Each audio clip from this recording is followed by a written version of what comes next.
ఈ రోజున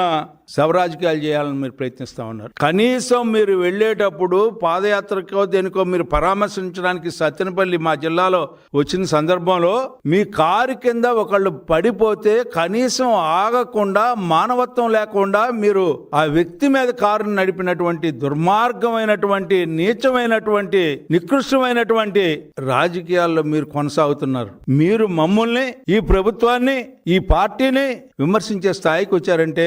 ఎంత దుర్మార్గం అని చెప్పి నేను అడుగుతా ఉన్నా. కనీసం ఆగను కూడా ఆగల మీరు మానవత్వ ద్వారంతో. మీ యొక్క కార్యకర్త చనిపోతే ఆ కార్యకర్తని హాస్పిటల్కి తీసుకెళ్లాలా, లేకపోతే ఎక్కడికి తీసుకెళ్లాలి, ఏ రకంగా అతనికి సేవ చేయాలని చెప్పి కనీసం ఆలోచించకుండా తాగుబోతుల మయంగా అతని మీద దుర్మార్గంగా తొక్కించి మీరు వెళ్ళిపోయి, మీలాంటి వాళ్ళు ఈ రోజున ఈ ప్రమాదం గురించి, ఈ ప్రమాదంలో ఏ రకంగా ఆదుకున్నాము, ఏ రకంగా గాయపడ్డ వారికి చికిత్స చేస్తా ఉన్నాం, ఆఖరి పార్థివ దేహాన్ని కూడా పంపేటప్పుడు ఎంత జాగ్రత్తగా, ఎంత గౌరవంగా సంఘటనలో జరిగినటువంటి ప్రతి ఒక్కరికి కూడా మేము ఉన్నామని చెప్పి అభయం ఇస్తూ ఈ రోజున మేము ముందుకు వెళ్తామంటే దాన్ని నువ్వు తప్పుదోవ పట్టించడానికి ప్రయత్నిస్తున్నటువంటి జగన్మోహన్ రెడ్డి గారు, ఈ రోజు నేను ప్రభుత్వాన్ని డిమాండ్ చేస్తా ఉన్నా, ఈ రకమైనటువంటి పేపర్లో తప్పుడు ప్రచారాలు చేస్తున్నటువంటి పేపర్ల మీద, అదే విధంగా ఎలక్ట్రానిక్ మీడియా మీద, అదే విధంగా ఎక్సైజ్ మీద కూడా వీళ్ళు చేసే దుష్ప్రచారం మీద పోలీసు వారు, అదే విధంగా ఎక్సైజ్ వారు వీరి మీద చర్యలు తీసుకోవాల్సిన అవసరం ఉంది, కేసులు పెట్టాల్సిన అవసరం ఉందని చెప్పి,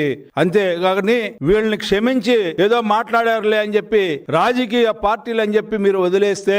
ఇది సమాజానికి నష్టం అని చెప్పి ప్రభుత్వాన్ని డిమాండ్ చేస్తూ వీళ్ళ మీద చట్టపరమైనటువంటి చర్యలు తీసుకోవడానికి ఏ రకమైనటువంటి విధానం ఉందో ఆ రకమైన విధానాన్ని అవలంబించి వీళ్ళ మీద కేసులు పెట్టాల్సినటువంటి అవసరం ఉందని చెప్పి డిమాండ్ చేస్తూ సెలవు తీసుకుంటా ఉన్నా.